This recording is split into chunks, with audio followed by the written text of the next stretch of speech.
This episode of the BeanCast is brought to you by Content Marketing World, the world's premier content marketing event.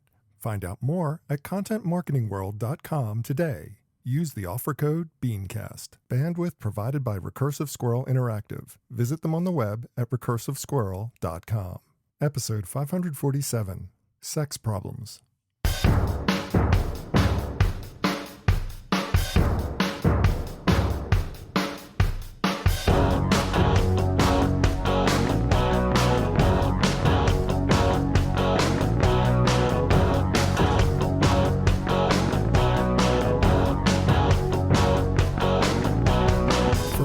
June 17th, 2019.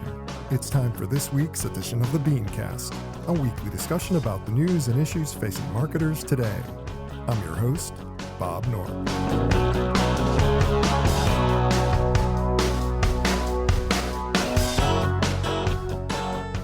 Thanks for joining us.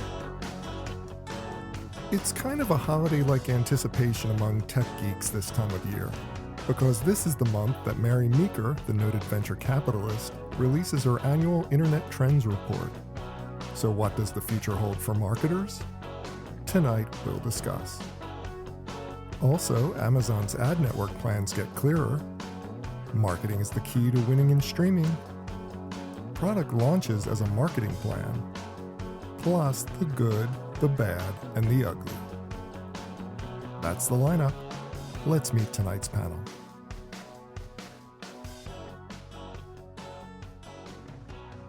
Thanks for joining us for this week's BeanCast. I'm Bob Norp, and with me on the panel for this evening, we start with the founder and principal consultant at Beetle Moment Marketing, voice marketing expert, Ms. Emily Binder. Emily, what's going on? Hi, Bob. It's great to be back on the show. Thanks for having me. Oh, my pleasure. Now, next, she's founder of production resource consultancy, The Antipodean. Ms. Michelle Excel is here. Hi, Michelle. Hello, Bob. Nice to be back. Very happy with the panel tonight. It's going to be fun. It should be. And finally, she's taking her years of experience as a CMO and using it to help other business leaders and their companies thrive. The founder of the Red Thread, consultant and keynote speaker, Ms. Tamsin Webster. Tamsin, hi. Hello, Bob. I'm happy to be the third lady. Well, I'm no lady, but, third woman on the podcast. It works. It just worked out that way, and I'm really happy about it. So take that. Well, let's jump right into the topics. First up, each year, Mary Meeker, another woman, by the way, just in case you didn't know, from venture firm Bond Capital, puts out a list of digital trends that the rest of the investment community eagerly anticipates and really quite literally follows religiously over the next year. As usual, though, many of the findings aren't that surprising. Programmatic will be continuing to grow. Ad spending is up 22%. Yes, we knew these things. We're peaking on internet users. We're running out of new people to get on the internet.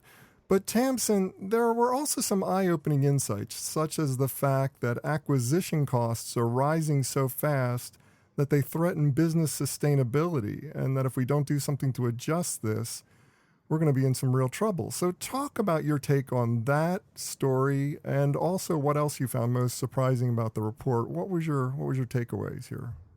My spicy long take through all 333 slides of it. Oh, don't worry, I'll interrupt. Oh. Well, what was interesting to me is a couple things. First is that the Meeker report, as Tom Webster, my husband, has written about in the past, definitely reflects the perspective of Bond Capital. So Bond Capital has, by rightly seeing these trends, has invested in a lot of these companies. And so the report therefore focuses back on these trends. So it's kind of this interesting kind of secular thing that happens. I was most interested in the rise of remote, and that may not be really anything that was called out specifically, but it was very much something that was consistent all the way throughout the report. Was talk about that. That sounds really interesting. Yeah. Yeah, I mean, how much more people are doing things from where they are, and you saw that in all sorts of different ways. Mobile access, how often people are doing that, how often it's the mobile engagement on their phones that they're using, how much remote is being used in work.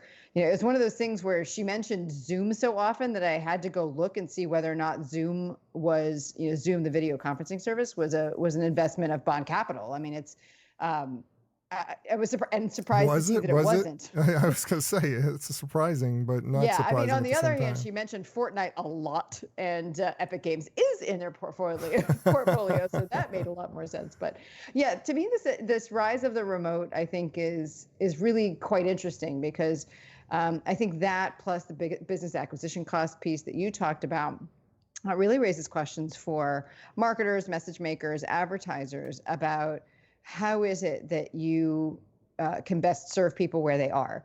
And I mean, this honestly has been a question that's been around since the beginning, of the rise of the internet in the first place. But I think we're really starting to see it come to full light now.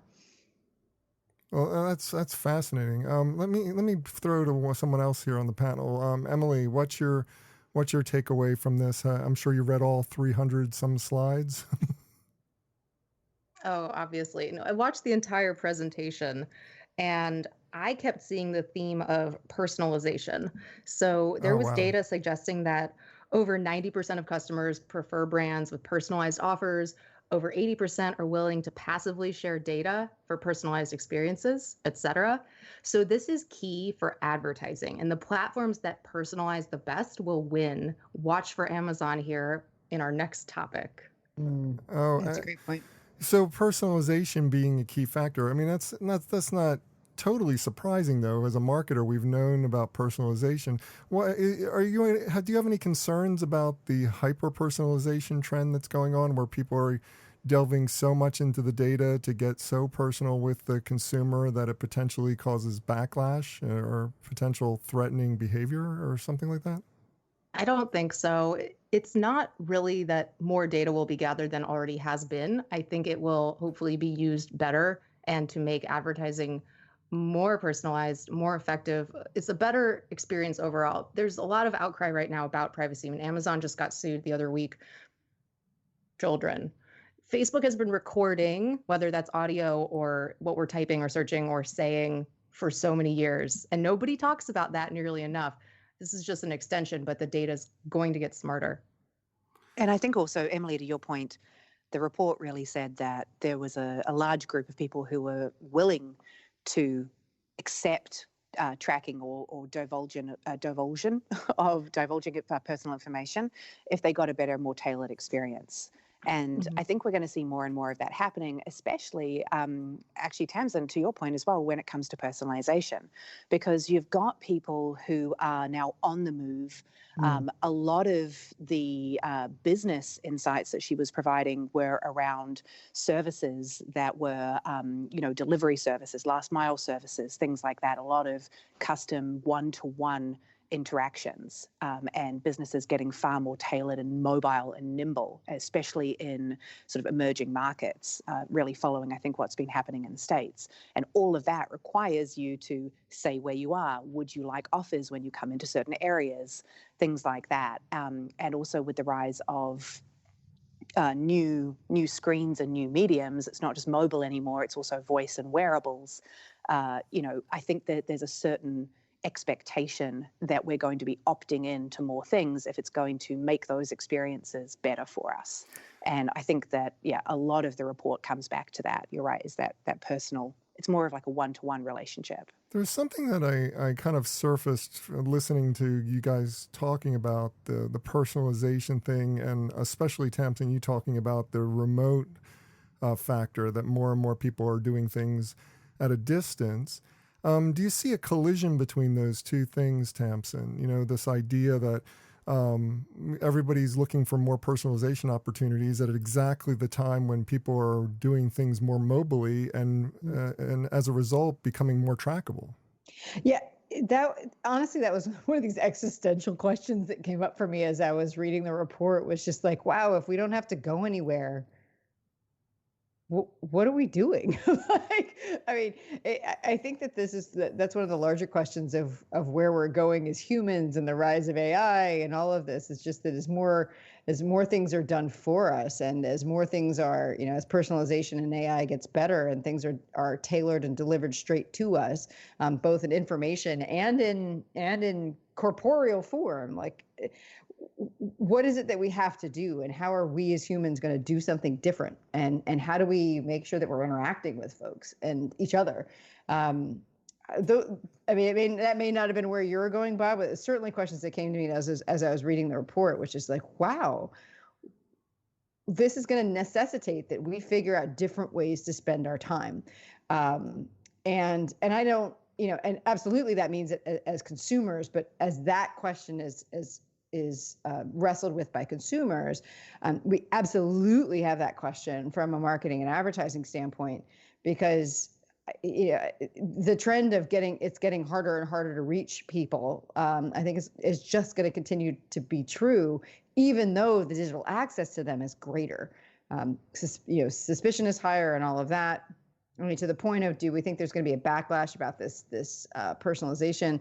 Frankly, I think we're becoming slowly but surely inoculated against it. I think we don't even really notice it, or at least some of us of a certain age don't really notice it. I mean, I've seen reports recently that show that millennials are much more sensitive to the level of data that they're giving away.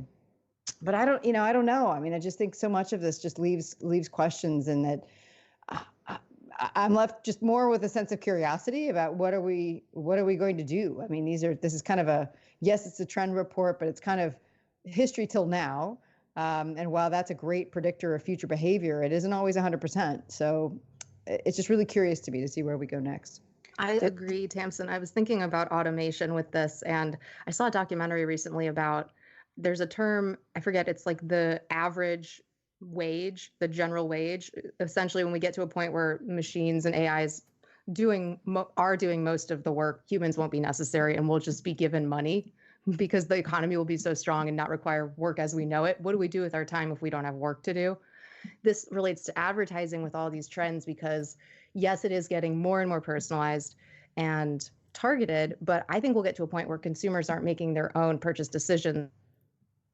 There will be, it's a voice assistant, it's AI, it's the assistant of the future. And the brands need to really play to that versus having a direct consumer relationship like we see today. I mean, this is very modern now, but it will be less of this decision-making process and a lot more automated. Like, do you need toothpaste? Do you need travel luggage? Like, whatever is coming up, versus having to find that person and figure out, like, where are they in the funnel?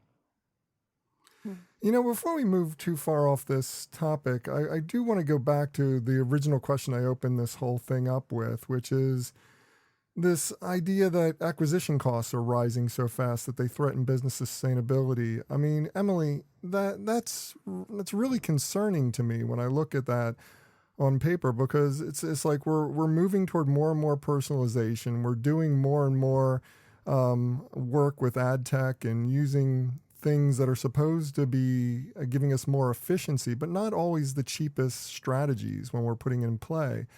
And it seems to me that if we have this rising acquisition cost and it's potentially putting business in jeopardy, we need to figure out different ways in which to market.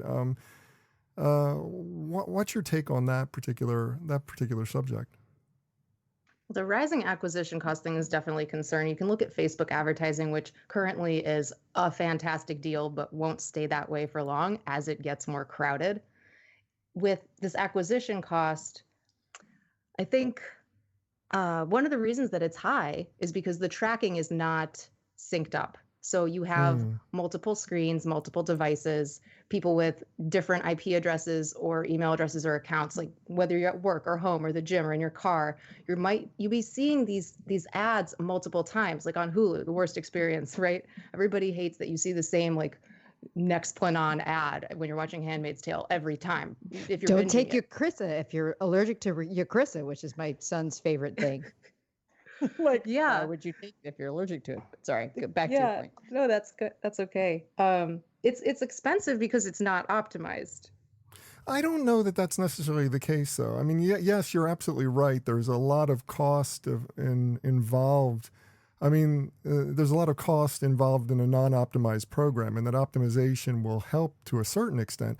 But the whole strategies that we're putting in play, it needs to be rethought. Now, I think Mary Meeker's suggestions of free coupons or whatever her suggestions seemed a little bit ludicrous to me, but it really comes down to more innovative types of thinking about how we go about putting together a marketing program as a whole.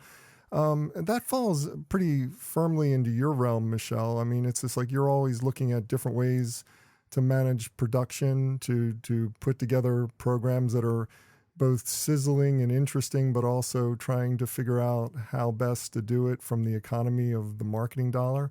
Yep. What would you say about that? I think we've been struggling with acquisition for many, many years. I think that when I still worked back in ad land in digital production, and we would do campaigns that, were, how shall I put this, very creative. And yet at the end of the day, they wanted to get people to sign up or to say something. And I think that we've been... I think acquisition is purchasing something. It's getting somebody to sign up for something. It's quite high value tasks, and advertising doesn't always do a good job of leaning into those things. I think Mika's suggestion, or Mika and Bond's suggestion for giving people coupons, or sign up and get a month free, or sign up and get 10% off your first purchase. I couldn't tell you how many email subs I have right now from actually doing that, from purchasing things from Instagram and Facebook. I was actually talking to Emily about this recently. I bought an Andy swimsuit. Many of the female listeners will probably know what that is if they've seen the ads on Facebook. Or Bombas socks. I bought Bombas socks. They're great. They're fantastic. And then I had to unsubscribe because they spam you every day. But, those are really fantastic, high value rewards for consumers to sign up. And I think if advertising campaigns are going to be run as acquisition campaigns, then we need to do a much better job of crafting them to give that result. So I think probably that the cost of doing it is because people aren't running acquisition campaigns very often. So advertisers themselves, for the people that are going to do it, they're going to charge an arm and a leg. Or they're charging an arm and a leg because, they have to make money back on those campaigns. I think that the cost may actually decrease if we don't rely as much on our ad serving and our actual paid advertising, and rely more on our campaign to do heavy lifting for us, and the way that our brand ecosystem and universe is set up to encourage acquisition when we want it or when it makes sense. The funny thing that's coming to mind as I'm listening to you talk is that, we had this years and years ago called the FSI, the freestanding insert. I mean, this idea of we put into a newspaper a whole bunch of coupons and we attract people via these discount offers and get them into the funnel. We're still doing it. You still see there's digital FSIs. They still come up on media plans. Yep. Oh. This reminds me of something, Bob, that you've said many times. I love this. It's all marketing falls into one of three things. Yeah. Branding, direct response, or PR. Yeah. And everything else is just a tactic. It's my favorite Bob Norp quote. Everything else is just a media choice. That's what it comes down to. A media choice, exactly. And so, Michelle, when you were talking, I was thinking about this because we've gone to this place where so much of this advertising can't be branding, at least not when you're doing digital. It has to be acquisition or it becomes too expensive. There was one thing that I didn't read a whole lot about, but I'm really super interested in, was the idea about immigration restrictions affecting the growth of tech. And the other thing that was interesting to me was the thoughts on China, because China is such a huge force in everything digital. I mean, everything from their tech companies and the technology that they're developing to their things like Alibaba, which are encroaching on the retail space in a real meaningful way throughout the world. So is there a confluence between those two things? I mean, if if we're restricting immigration, could it be, I mean, it seems unlikely, but could you see immigration to China become a thing? Or is that just not culturally ever going to happen and it's not Well, really a I mean, I threat? think one of the things that's missing from the talking about restricting immigration is that with the current president that's in place, the kind of immigration that he's trying to restrict is generally not the kind of person that has traditionally been behind the boom of the tech Are companies. you saying the president is racist? Yes, I am. So, Okay. you know what? I'm full on happy to say that.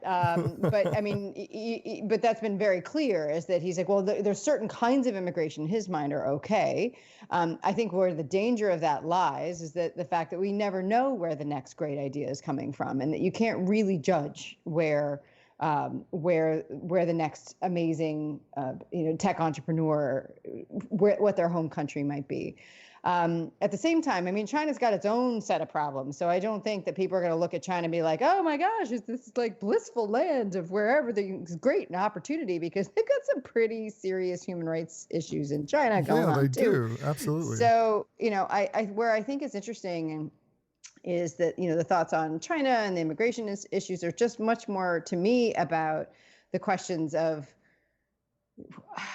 the importance of breaking out of our patterns of where great ideas have come from, so that we make sure that we're not closing out opportunities for where great ideas could come from. And where China is so interesting to me is because it's a completely different structure of society, completely different economic model, and governmental model. The internet has had to come up and develop in a different way.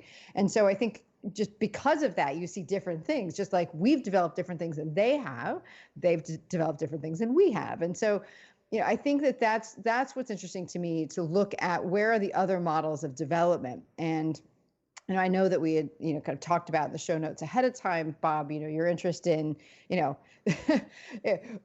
persistently absent from the Meeker report is the presence of like porn and what porn's doing. I was just going to bring that up because Yeah, Cindy Gallop was on. and maybe that doesn't get covered in the, the Meeker report, A, because Bodge doesn't invest in it, but B, like, it's like porn as part of the internet is so much table stakes that like maybe they don't need to think of it as a trend. But again, it's like every major advancement in the internet has come from oftentimes from a development that's happened in some other model, and many times that's happened in porn and sex tech, as you call it. I've wanted to talk about this subject for so long, just because I mean I've followed Cindy Gallop, and if you don't know who Cindy Gallop is, she is a former ad executive from BBH who is now a sex tech, I guess, startup founder. And she's been for some time talking a lot about how sexuality as a whole is shut out from the investment community, that venture capitalists do not invest in anything in sex. And yet, from a standpoint of sheer numbers, sex is the number one use of the internet, whether you're talking anything from sexting to porn to buying your vibrator or to buying your sex doll or whatever you're going to do. I mean, it's just like it's limitless opportunities for people to express their sexuality, and people are doing it, yet the investment community is not in any way embracing this or in any way funding it or advancing it. And it seems so illogical to me. Yes, go ahead. I mean, culturally, same problem with all taboo products or anything that's been stigmatized. And you can see recently women's products like femtech, which is different from sex tech, has finally been getting some more attention and investment. And there's been some great stuff like Lola, Cora, Thinks, all of these companies that are coming out with products that in an industry where there was basically no R&D for like 50 years, which has to do with women's reproductive products. Huge untapped market, very important. With the sex thing, like Americans, yes, we're very uncomfortable with sex and we're all about violence. It's such an odd quandary, right? And you said, are people going to start immigrating to China? People are this into sex, and yeah, it is shrouded. Like 40% of mobile searches, or what is it? 13 to 20% of mobile searches are sex related. You can do that here. You can't do that in China. People wouldn't like that. Yeah, I think it's such a super point. I had the pleasure of seeing Rand Fishkin speak the other week. He and I were keynoting the same event, and and bless him for this. He was talking about the company LV on stage as an internet trend that we need to pay attention to, where it comes to femtech and all of that. That LV creates a silent breast pump for women. They also essentially have a tool that helps with essentially Kegel exercises, so strengthening the pelvic floor. And to me, it's just like, for us to be in this, like, this is the crazy intersection of capitalism and Christianity in this country, is that, like, how something that has such a clear, obvious, open ocean moat for investment and opportunity to make money is so wildly underfunded, because it comes right up against our puritanical natures, so claimed, that it's bananas to me that's what's happening. But I think your broader point, Bob, about how some of these other very present issues in the internet and the web are not present in Mary Meeker's report. A is interesting, but B, let's not forget that the Meeker report is as Tom has said, my husband has said, an extraordinary piece of content marketing for Bond Capital. And so it is not comprehensive. And previously Kleiner Perkins too, because she was executive at Kleiner Perkins before she moved to Bond. Right. And so, here's the thing, is like everyone looks at it and like, oh, it's 333 slides. By the way, like please don't ever develop a presentation that looks like that, because, oh my God, violates like every rule. But anyway, it's not meant to be presented. It's meant to be read. I know. But even people look at those 333 slides and like, oh, it must be comprehensive about the internet, but it's not, because it is first and foremost a content marketing piece. Again, this is a point that Tom has made so beautifully in the past, that we can't forget that it is not comprehensive. It is reflective of Mary Meeker's focus of attention first and foremost, and second of Bond Capital. And so to me, that's probably the most likely explanation for why some of these obvious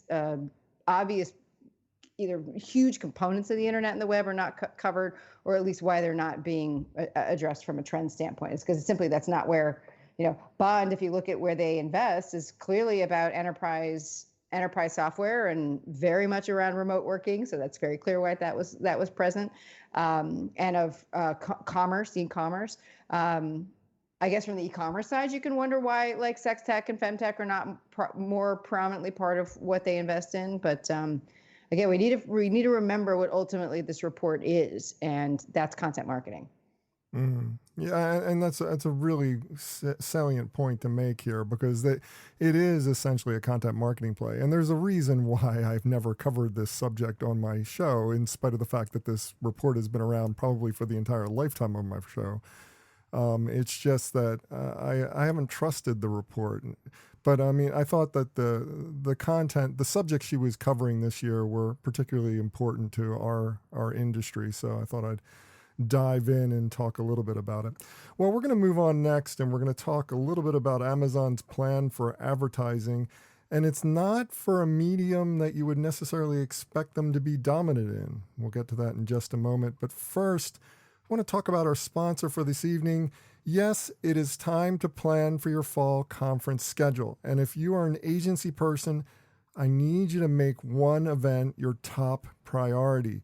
Make sure you look into Content Marketing World. So many of my past guests are going to be speakers there. I mean, you'd be crazy to pass this event up. I mean, people like Scott Monty, Kate O'Neill. I've had both of them on the show many times. And then Jesper Larson, I met him when I was keynoting at an event in Lithuania, of all places. Jesper's going to be there, and he's a phenomenal speaker when it comes to talking about content marketing, European style. They're all going to be there, and nearly every major brand globally is going to be there too. They're expecting over 4,000 attendees. This is not some small fly-by-night event. This is one of the biggest content marketing events in the entire world, if not the biggest of all time. And I think it's time that agency folks out there, the agency people who listen to my show, I think you need to think about going here, and you need to discover what this event's all about.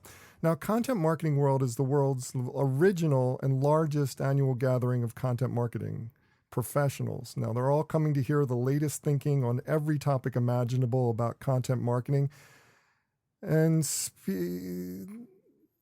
there's one speaker in particular that I want to bring up here. One of the main stage keynoters in this event is in the panel tonight. So Tamsin, I feel like giving the folks a preview about what you're going to be talking about, because you're keynoting from the main stage. You're one of the main people there. So tell us about it. I am the opening keynote. So let's see how that goes. Now, I'm super excited. I love Content Marketing World. This is an event that I've been to for, I don't know, like 4 years running, and speaking at for 4 years running. And I attended for a number of years prior to that. Super excited. And what I'm going to be talking about there is, I hope what is going to be useful to folks who do this work every day. And there's often so much of a focus on the tools and the trends and all of that.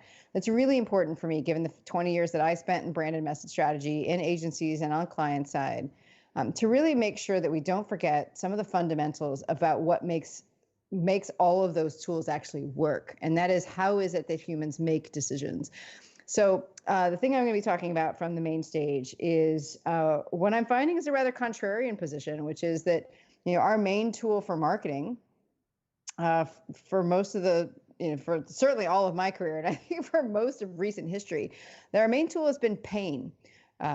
We have been told, for oftentimes good reasons, to widen the gap between what people have and what they want, to dial up the problem, to raise the stakes.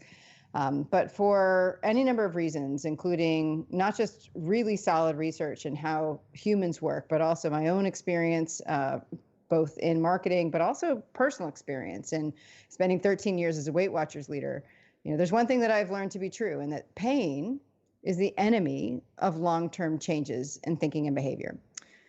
So what I'm talking about from the Content Marketing World stage is really about that, how important it is and why it's so necessary that we move away from pain as our primary tool, and we move towards upholding people's beliefs in a process of change rather than challenging them.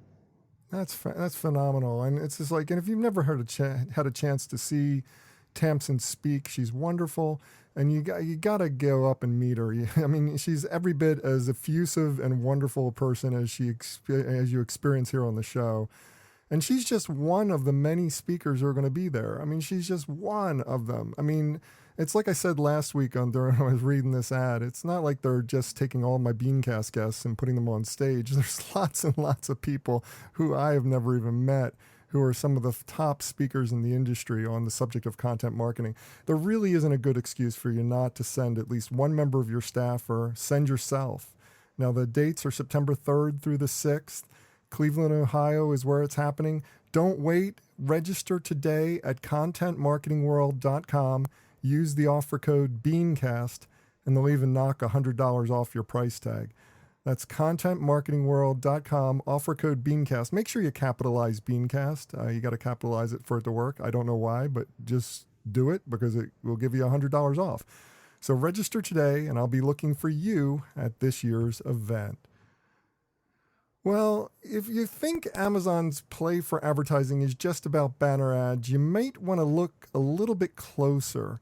According to reports that were surfaced this past week, they've been working with television networks to programmatically insert ads not just on locale and intent, but also targeted with buying behaviors and past purchasing information, which they are the authority on.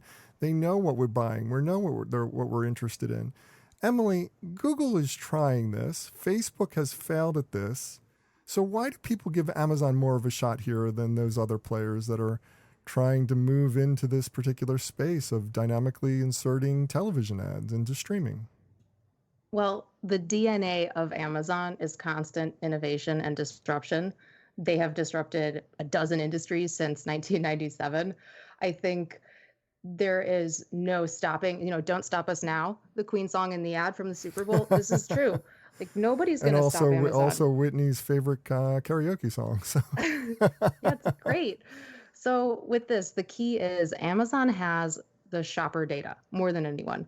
And advertisers will pay more for well-targeted, smarter ads. So publishers stand to make more money if they use Amazon's transparent ad market. We think essentially Amazon is like the shopping mall of the world and the big box store to rule all big box stores. Google is the encyclopedia, they own information. So advertising is more closely linked to shopping than to search and information. So Amazon is a better fit. It has better alignment here. That's why I wouldn't be surprised to see them really successful. Oh, that's such a good point. Preach. Well, expand on it, Tamsin. What do you like about that so much? Well, I mean, I think that the point about there's the distance between advertising and behavior is and purchase behavior, like that's well, it's consistent with what I know to be true, both from my own experience and also, again, like for your listeners who know that my husband's Tom Webster at Edison Research, and so we our conversations at home are filled with actionable takeaways. And slide presentations, I imagine. It is. I know. But we've talked a lot, for instance, about how radio advertising is it really drives purchase, right? And so to me, like what we're talking about here is with Amazon is very, very similar to that. I mean, just Amazon's ability.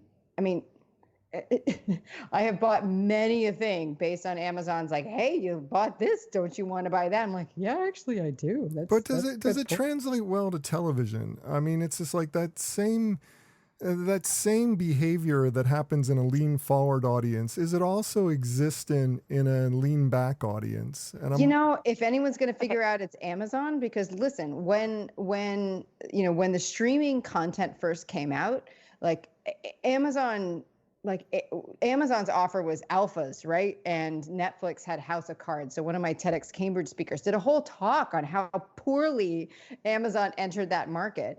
But now look at what they've done since. I mean, if any company takes like a tiny bit of information and then just absolutely blasts it into like, okay, that didn't work, so what will work better? It's Amazon. So Not like anybody does count them out, but seriously, don't count them out. I mean, because they know everything. I mean, and thanks to Echoes and Alexa, they know completely everything. They know a lot more, yeah. So I think one of the big things that struck me about this, beyond the fact that they bought Seismic, and if anyone's ever worked with Seismic, you're just going to sigh and say, why the heck did they buy them? But I guess they were up for grabs, awful to work with. Sorry, that might get me in trouble. Actually, when you ask that ahead of time. But they're going to need to transfer customer profiles with them. And that is where I see a problem. So, this is one of those things where they're going to need to ask for permission, presumably. If they don't, how much personal data is going to be actually able to follow that person? Like, what is it that they're going to be able to sell? Is it just contextual? Are they just saying, okay, for this locale, as you said, we know that people in this area predominantly right now are buying, sports gear for going back to school for their kids or something like that. Is it demo based or geographic based information, or is it actual individual customer records? And if it's individual customer records, that then I think we'll need to see an evolution in streaming services where you might need to say, hey, you've got your Alexa in your house or something like that, or do you want to link your Amazon account? Because what I see this article saying is that they're not just doing this for their own platform and their own streaming, is that they're actually looking to integrate some of this data and sell that forward to networks, or to ad companies and networks. And so figuring out how they're going to actually translate that information, that's going to take some time. So presumably we're going to see some testing starting to happen. And I would love to see what those pilots are going to look like, and what exactly it is that they're thinking that they're going to be able to sell. That's really interesting to me. I'd like to see how they're going to do that. Because I think context, to be honest, is one of the things that we miss a lot in advertising. I think a lot of the time we want to know, we just get this, customer profile generally. We know we want to target those people, but I think we miss out on a lot of contextual information, and you can tell that because absolutely. any ad that's ever done well that we talk about in advertising is like, oh my God, they brought the weather into those car ads. Did you see it? It was amazing. Well, like, that's not that amazing. That should be a no-brainer. That should be a really big part of our targeted advertising. It should be context. And that I love the idea of context because it doesn't always have to relate to personally identifying information as well. So I'm really interested to see what approach they take. I think it's interesting that they're approaching television as a real key driver. Right out of the gate, they're not just looking at the banner ad solution. It's just like, because that's fighting against a huge behemoth who's already in the industry. It doesn't mean that you don't go after it and you don't two behemoths when you count Facebook, but the idea that they're going into an industry that has not been cracked yet is super interesting to me. I think that's a great opportunity for them to explore. Emily, what's your thoughts on this? Anything more to say about the Amazon move into television? Amazon is coming, just like China is coming. This is huge. And if you think of the power of the Echo, which more and more people have them, over 50% market penetration, the fastest growing consumer technology of all time. Let's think about IP addresses and people in the home, and they're watching TV and they're on multiple devices. This data will all be triangulated, and Amazon knows your shopping habits. So the ads will be more enjoyable, more targeted, more contextual, like Michelle said. It's going to be like nothing we've. So yeah, I would keep an eye on that. And I think Facebook had no business even trying to do this. That's why it failed. Google, definitely still a contender, but you can see Amazon catching up to this duopoly. It's a distant third, but the growth it's huge year over year as far as the digital ad spend. And, my personal opinion is that, Amazon is positioned to do really well in this space, no matter what choices they make, just because I think it's been said ad nauseum here as we've talked about the subject. I mean, they know how to use the data that they have, and they know how to do things as methodically as possible to get the right results. I mean, just because their Amazon Go stores haven't been working exactly as they planned them to work, and that, they need to accept cash now, which is ludicrous in some ways, they're learning. They're learning about the industry, and they're always going to apply that learning. That's what. Here's the other thing that neither Google or Facebook has that Amazon does, is that Amazon they are content creators. So they are doing the thing into which they are inserting these ads, and neither Facebook nor Google were in that position.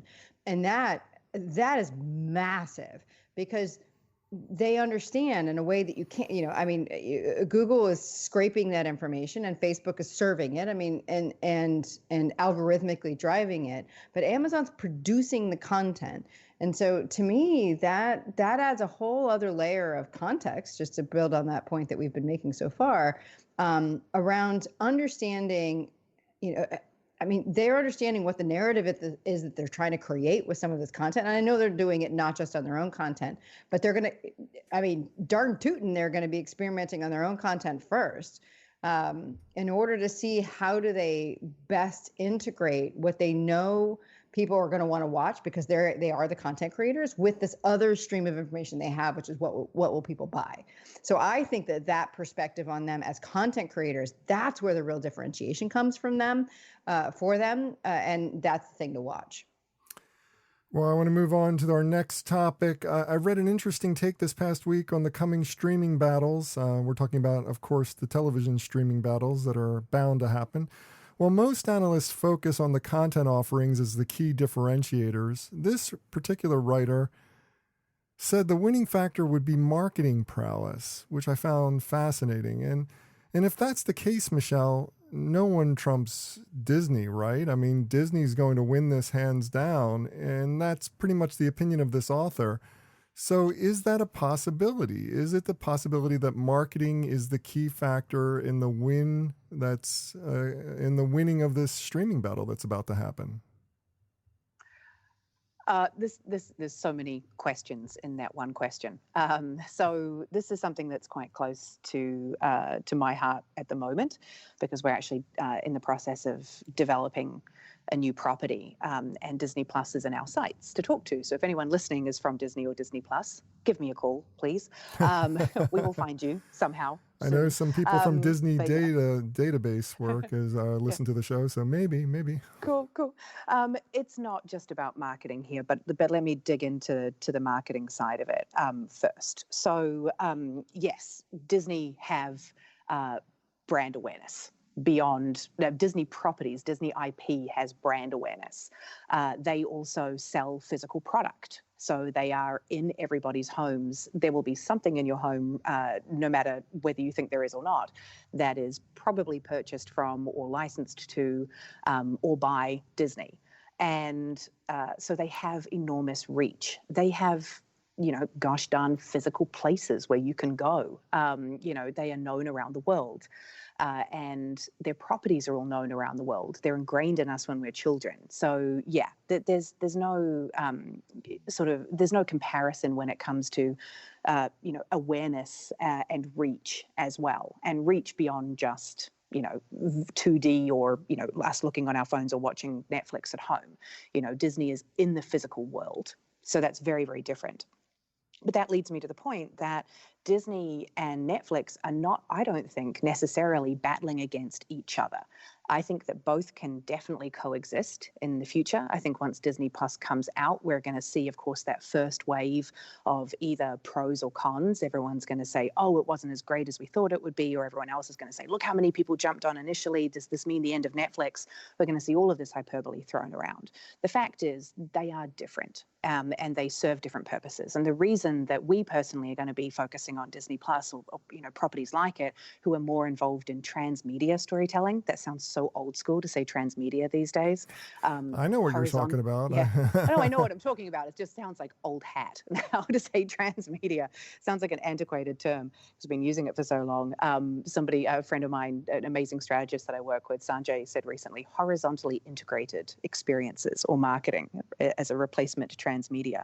But Disney have universes. So they have merchandise, they have VR experiences, and they're building out game. Of course, they have large game experiences, both console and VR. They have physical presence, and Netflix does not. So I think But more than that, Michelle. I mean, and I don't mean to interrupt, but I do mean to interrupt because I'm interrupting you. But it's just like, I think that it's not, the fact that they can have worlds that they can tap and they can do these types of experiences is really important. And I don't want to cast any shadow on that. But for me, they're also the ultimate value chain marketer. I mean, they look at the entire value chain of what's involved, and they bring out the most possible value at every step of the creation process. It's not just communication. It's like operationally how they're doing things. I mean, it's like just they're alone. Self-sustaining. They're a self-sustaining ecosystem. Right. So they can develop an IP, and then they can make money off that.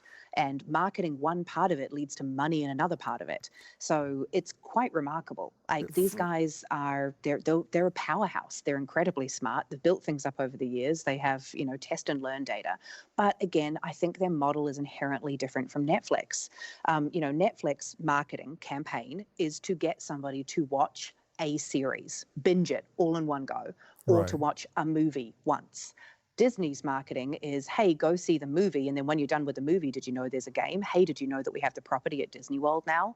Hey, did you know that we actually have it at multiple other, non-Disney branded properties now? Hey, did you know that there's a companion VR experience that goes with it? And most importantly, from the streaming standpoint, I've been saying this for weeks. It's like you can see the content, you can see the premium content on our Disney Plus channel, or if you don't want to be a subscriber, you can go to Hulu, which eventually, from all accounts, is eventually going to be a free service, because it makes sense for it to be the ad-supported part of that operation as opposed to the subscription part of that operation, which is not that expensive to begin with. I mean, it's an amazingly low price for Disney Plus. It is. It's $6.99 or like $70, $69.99 for a year. Mm-hmm. That's incredibly low. Well, remains to be seen whether it will stay that low. But the thing is, I think they can support it that low because, as I said, they have all of these other ways of generating revenue. And that's what they're doing. They're trying to build an ecosystem here. They have something for everybody in the family. They have something for every age. They bought Nat Geo as well. So, they're really, really rounding out their family friendly. But, there's something there then for the kids. There's something for the teenagers and playing the games. There's something for the whole family to go to. Disney Plus is a streaming service. Totally granted. I understand that. But there's more to it than that. This is just another facet of this ecosystem that they're building out. And yeah, a lot of it is really family friendly content, which is great for, a majority of Americans. So, yeah. I think content still matters. The article said the marketing prowess is so much more important, but there are shows on Netflix that I don't see people willing to give up. I think it's not a question of either or, but it's both and. If people have cut the cord and they're paying for a few streaming apps like HBO, Showtime, Netflix, whatever, Hulu, adding Disney or subtracting one of those, it's not going to break the bank considering they're already saving hundreds of what they used to pay maybe for cable. So why do you have to choose one of these? Yeah, no, true. I think people are definitely going to have multiple. Also, I think that what Disney is doing is really smart because it's preparing itself for the future. Netflix was, created a few bad habits, I believe. I still don't always feel the best after I watch Netflix. But, in future, I don't know how much of it I will be watching, certainly trying to minimize my binging as well. But, in a couple of years' time, who's to say that, streaming the whole series in one go is going to be the trend? Maybe it's going to be that we'll watch a show and then we'll put on a VR headset or, pull out an AR capable app or headset as well. And we'll actually dive into more behind the scenes, or we'll then connect with other people who are watching it with our mobile device while we're watching it and have a community experience. Like Disney Plus is amazing as a streaming service. I think it's going to be interesting. Yeah, you're right. Its content is more limited, but it's really high value stuff. I think that they have a competitive advantage for the future because if you look at their entire ecosystem, a huge amount of it is experiential and communal. So they're also about community. So I wouldn't be surprised if they started to bring some community-based aspects into their platform in future. Remember when Hulu had comments? It might be something like that. Like Disney Plus may actually start to bring back some of those community-based features as well. That's or really tie-ins old to it, school. tie-ins to its other avenue. Yeah, talking about Hulu's comment section. That's really getting old. Do you remember school. that? I remember that. That was great. Yeah, like 7 people would comment on it. Yeah, but it was always really fun to read the comments, and then they don't have that anymore. Yeah. Any predictions for the next 24 months? I mean, do we see this happening right away, that Disney's going to come in and immediately start dominating and getting market share, or is this going to be a slow burn over the next 2 years? Again, they're separate services. So, I don't see that people are going to necessarily ditch Netflix and then take up Disney. I think that a lot of people will try it out because the price point, as you mentioned, is so competitive. I give the impact about 5 years because it's not just that Netflix has some good content that people want to see. It's also which network can attract the best showrunners. And over time, that's the story that's going to change whether or not Netflix has a chance to survive. If Disney Plus is making the offers and locking down the talent, there's no way that Netflix can continue to generate the kind of content that's going to need to be generated in order to keep the subscribers happy. I mean, well, I don't know about that. I mean, I think to me, it's something along the lines of like, what is it that they are known for and that they do? And right now, Disney, has been historically, and again, it doesn't necessarily mean that's what they're going to do, but they are the kind of the owners of the historical narrative, meaning, they have always, their bread and butter has always been familiar stories told in the Disney way. And yes, they've got all this other kind of stuff. And yes, they've got, family programming, they've generated new stuff, but it's all generally fits in with, what you're going to get if you go with Disney or any of their attached properties. And so I think there's a real opportunity here from a branding standpoint, frankly, for Hulu and for Netflix to say, okay, well, we're telling the stories that aren't going to be told that way. We're telling the stories that go counter to that narrative that you've heard before. They're different, that are the news stories that you've heard. And so I think that there's an opportunity, as has already been said here, that absolutely an opportunity for both and I think we've seen that trend happening with streaming services anyway, that everybody says they're going to cut the cord, and as they start getting each of these individual services, they're not paying more than they did for cable in the first place, which I question monthly as the bills come in. But I really think that there's so much of what we've talked about tonight really comes down to understanding what your own narrative is as a brand, as a company, as a content creator, and understanding what audiences exist or could exist for that kind of narrative that you're trying to develop. I'm just going to be really interesting to see whether or not that's what happens, whether or not there's kind of a clear crystallization around Disney saying, hey, we're going to tell you the stuff that you are familiar with, and Netflix and Hulu and other places saying, we're going to give you that either with a twist, or we're going to give you stuff you've never seen before.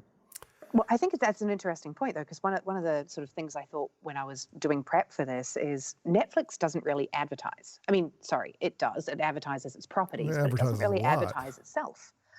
Like you don't really see ads out there like you do. Hulu actually advertises itself on Hulu, which is weird. And HBO advertises itself also on HBO, but it also advertises itself in other places. But, Netflix jumps behind its shows, but it doesn't really put itself out there. And it, maybe that came from the fact that it was a service or something, and it just, it thinks it's, so synonymous and so safe, but it really doesn't, Tamsin, to your point, it doesn't differentiate itself right now. It's trying to be a little bit of an everything for every person. And yeah, maybe we'll see Netflix start to go, oh, maybe we need to actually advertise ourselves. Maybe we need to get into the marketing game and market Netflix, because Disney certainly market Disney.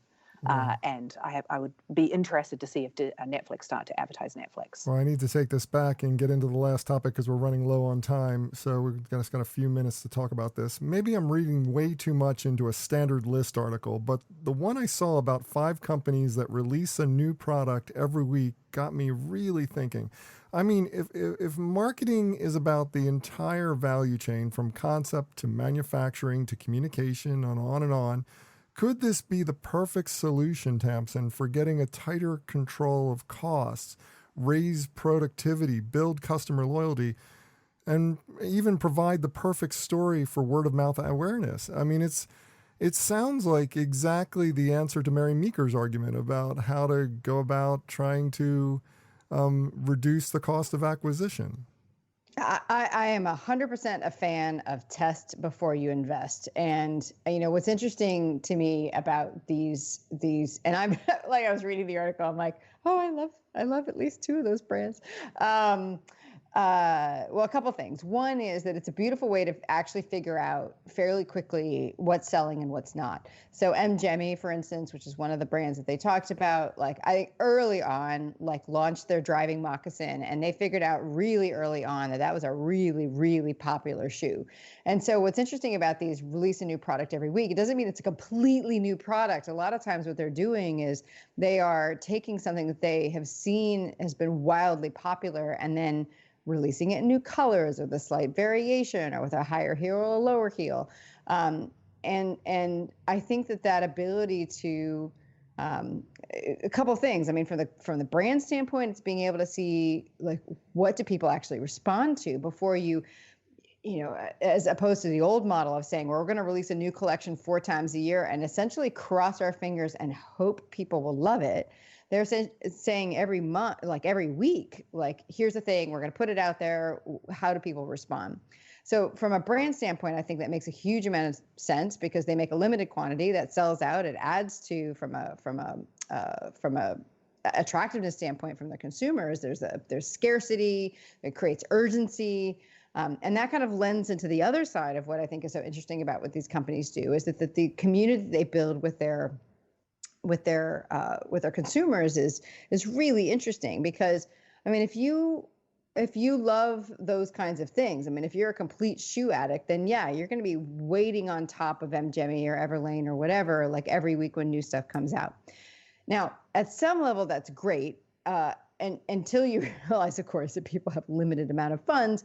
And so kind of to the point that I forget which one of you said it, that you eventually turned off Bombas because you got spammed every day from it. I mean, I have been trained out of paying attention to MGemmy and Everlane, and even though those are both brands that I love, because I've learned the basic human condition is that if I don't go into the store, I will not buy it. And the same thing is true from an email push marketing standpoint. As much as I may love the brands, there is a point for many people where there's a realization that like I literally cannot afford to buy something every week, and so I have to turn it off. Well, so also I don't need socks every week. Exactly. You know, like I do wonder if this is creating some habits that, you know, because we all know that certain things are compulsive. We're compulsive, right? Course. We know that. And that's why these things get us. But I had this question about, I had this question about Sofia Vergara's underwear subscription service. I'm like, dude, how often do you need new underwear? Like,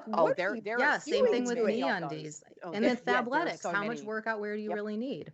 I know. And so I think and that gets into this whole ethical thing, because I think these companies know that a lot of people sign up for these subscriptions and it takes them a while to cancel. It's like a magazine subscription. They're like, well, we're just going to like scrape from the subscription standpoint, we're just going to scrape a few more dollars out of these people before they, get up the gumption to like actually close it down.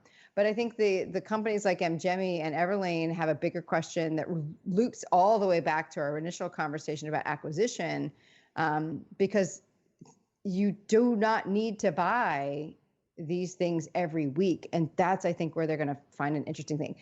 But the ultimate question, though, back to what you were asking about, Bob, this whole, like I said, this test before you invest piece, like I'm particularly interested in the work that I do from a messaging standpoint. I think we should always kind of go out with a minimum viable message before we test a minimum viable product. But like companies like these that release a new product every week kind of are the next stage, right? They're saying, okay, well, we're going to test this product and see what people respond to before we really kind of go all in and say, okay, this is one of our standard offerings that we're going to give out there. Right. And I take the criticism to heart as far as this program idea, this kind of strategy.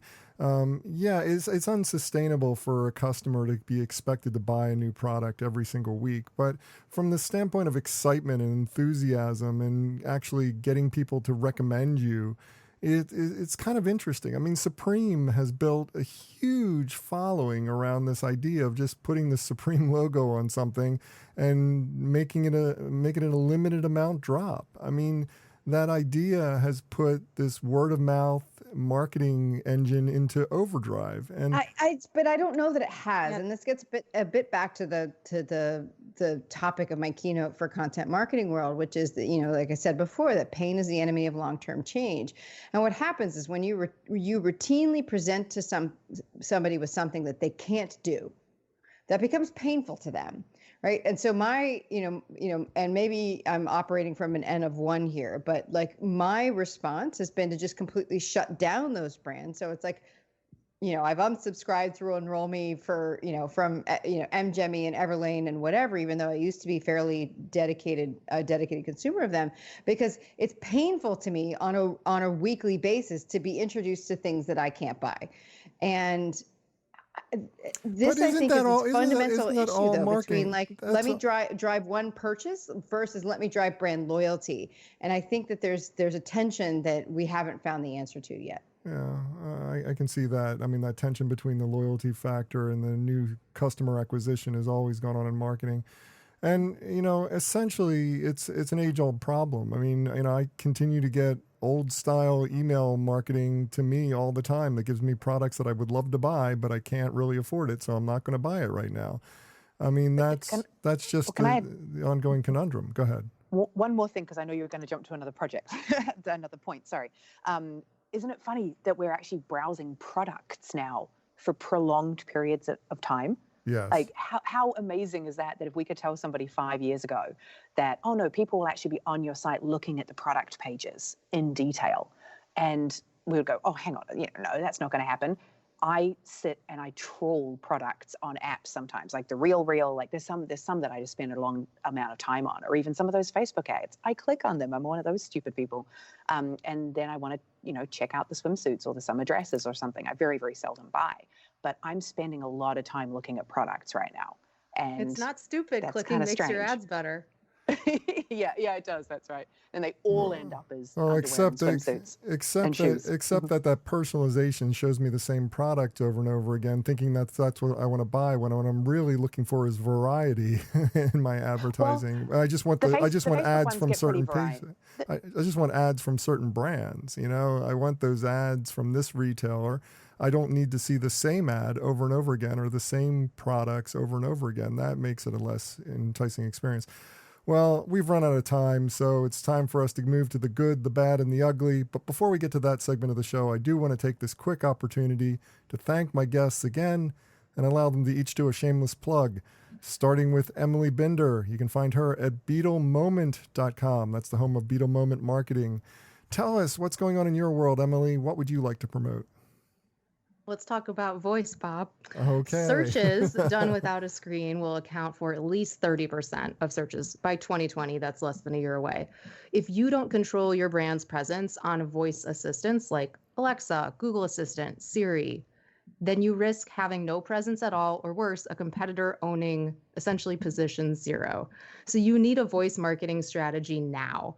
And that covers voice search optimization, sonic branding, audio content, all of this. I help brands in various categories from CPG to wealth management to fintech, and I can help your brands. So get in touch with me at BeetleMoment.com. That's 2 E's, BEETLE moment.com. Thank you. First mover, early adopter, Emily Binder. She's done a lot of work in this space, so definitely talk to her. Next up, we have Michelle Excel. You can find her at theantipodean.us. Look it up. It's not a word that you would necessarily expect, but it's a great word. The Antipodean. Tell us, Michelle, what would you like to promote? So I did a really interesting panel last week here in San Francisco, how do brands use AI to engage customers, with the Financial Times, Visa, Soundhound, World Economic Forum. So if you want to reach out on LinkedIn or through my site, through email, you can grab a recording of that. This coming week, 22nd and 23rd, I'm going to be at AT&T Shape, the conference at Warner Brothers. AT&T put it on every year, convergence of 5G and entertainment. And that is a lot of the space that I've been playing in recently. I was actually doing some consulting for a big telco in Europe earlier this year on 5G. So if you want to meet up at that, it would be fantastic to see you. So reach out. And just a note on my website, theantipodean.us. If you /introduction off the back of that, it will actually go to a Google Slides deck, which is actually up to date because my website is woefully out of date. So that's an admission and embarrassment, but also a request to go /introduction, and it will be much more useful. Awesome. Great information. Now, last but not least, Tamsin Webster. You can find her at tamsinwebster.com. You still have that as your main site, right, Tamsin? I do, absolutely, okay. Yep. So tell us what you would like to promote. Well, I'm in the midst of relaunching my video series, and what I'm really focusing on this time around is helping people make the messages they put out into the marketplace even stronger. So if people want a free and spicy hot take on what's missing from their message, send me something I can review publicly in 5 minutes and put on, make a video out of it and put on YouTube. Send it to me at redthreadme, so REDTHREADME at tamsinwebster.com. And as for me, for more information about me or the show, visit thebeancast.com. There you can find a complete show archive. You can find out how to consult with me. And of course, you can find out how to advertise on the program, so check it all out at thebeancast.com. Now it's time for the good, the bad, and the ugly, a rundown of the best and worst of advertising, marketing, and public relations from the last week. And first up, the good. A nonprofit group called Les Lyonnais, let's get that right, I'm not good with my French, coordinated an effort timed to begin at the Cannes Lions, to begin as the Cannes Lions began their festivities. Now, it's a guerrilla effort, and the group plastered the walls of agencies throughout Paris with signs featuring actual sexually abusive and unfair comments that women in the industry have said they have heard in the office of agencies around that city. Now, the effort includes a website with a share your own story option, and a separate award show that awards and honors the work that's equitable and progressive in the marketplace. You know, Tamsin, this is simple and effective, but besides the power of the poster themselves, I mean, I like the timing and the coordination of this. It was so spectacular how well they pulled off this campaign and the amount of PR attention they got throughout it, and how poignant the message is as a whole. Yeah, I completely agree. And for anyone to be surprised by women's ability to organize and mobilize, is, particularly around a thing that they get angry about, should never really be a surprise to anyone. But yeah, I mean, I think any of us that have worked any time of agencies, this really struck home. And so I think one of the, I think the lesson to take away from it is that not only was it beautifully organized, beautifully mobilized, and it was a great advantage, taking great advantage of context and whatever, it's just that when you have an experience that is shared by so many people and that you have given them a way to express that within a context that has particular power, that's an enormously powerful opportunity to introduce people to a concept of change. Well said. Well said. Well, let's move on to the bad. Timed as well as any Bond villain plot would have been, at the same time that Walmart shareholders voted down a proposal to increase minimum hourly wage to $15, the company, Michelle, with great fanfare, I might add, launched an internal campaign to reveal what employees would be getting instead of a raise. New vests. Yes, all Walmart employees now have more colorful vests that get the attention of consumers. Essentially, they basically put into play a marketing tactic so that they could make their employees more useful within the store. This is just so radically just awful when you think about it in context. Literally off their backs. Yeah, making more money off their backs. So it's just, I mean, Walmart aren't going to change. They have a monopoly in certain markets. The two main things that they pushed back on in PR, they didn't sort of address it, too directly or too headlong. They sort of punted the conversation. They said, well, we are investing $4 billion over the next 4 years into our employees and making their lives better, from better healthcare to other things. Well, if they've got 220,000 odd employees, that's $1 billion a year. That's an investment of $45 per employee. And the other thing that they said is that well, let's actually lean on government. Let's lean on legislation to actually enforce these increases in minimum wage. Why should we do it? We'll help you band together and lobby. Or they didn't say lobby, but they basically pushed it back onto policymakers, and that's just a total cop-out. And the fact is, they don't need to bow down. They don't need to do this. People will continue shopping at them, and to be honest, we'll keep lauding them as a captain of enterprise in America. So, yeah, it's a sad story. It's definitely under your bad. Yeah. It definitely fits for the bad this week. Yeah. And then this next story, which fits under the ugly week, the ugly of the week so powerfully, in response to Nike placing a larger sized mannequin in their flagship stores around the world, the Telegraph published a scathing op-ed, Emily, that proclaimed she is immense, gargantuan, vast. She heaves with fat. Apparently, fat-shaming women is not a way to make friends anymore, though, and the backlash in the UK, both offline and online, as well as around the world, has been massive, no pun intended. Tell me, what's your take on this? Talk about a mean girl. I mean, status quo lovers get scared when paradigms shift. This was such a hyperbolic reaction in this Telegraph article. Classic scarcity, very fear-based. It's just like the people who saw the Colin Kaepernick ad and said they were burning their Nikes. So the mannequin is not glorifying being fat. She's not eating donuts. She's going for a run. This is what everybody really wants. She wasn't even that big. I mean, it's just like, no, she wasn't even that big. She wasn't. Vast. It's crazy. Nike is brilliant at marketing. There was no accident here. Everything is strategic. Bravo, Nike. I think it's great. Yeah, it's both the best and the worst of the week when we think about it. Well, have a suggestion for the list or just want to discuss it? Comment online using the hashtag GBU. That's GBU for good, bad, ugly. Well, that does it for this week's show. If you'd like to subscribe to this podcast, visit our website at thebeancast.com and click on the subscribe link. If you're an Apple Podcast listener, we've also provided a direct link to our listing there, or just search for the BeanCast in the podcast directory on the Apple Podcasts app. And whichever podcast directory you use, when you subscribe, please leave us a review. Got a comment? Have a question? We'd love to hear from you.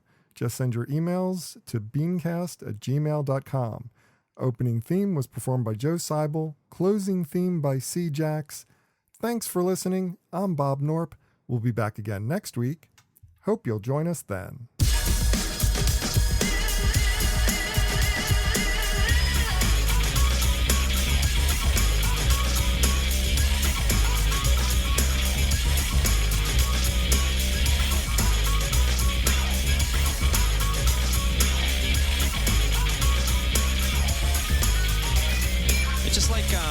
You know what I mean? It's like if it's, you know what I mean? I don't know, man. Just like, okay, it's like, you know what I mean? Like, it's like totally like that. It's like, I don't know, like if it's, you know, it's like, you know what I mean? Yeah, it's just like kind of, it just seems like it's just like almost exactly.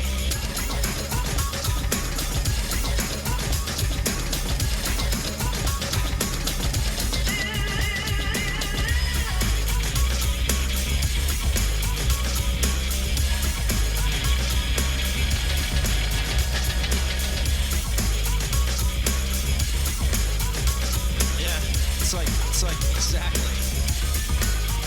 Yeah.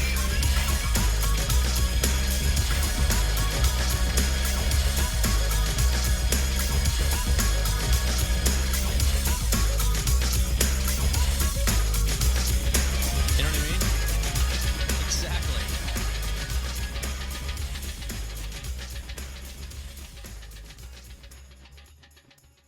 Cool beans.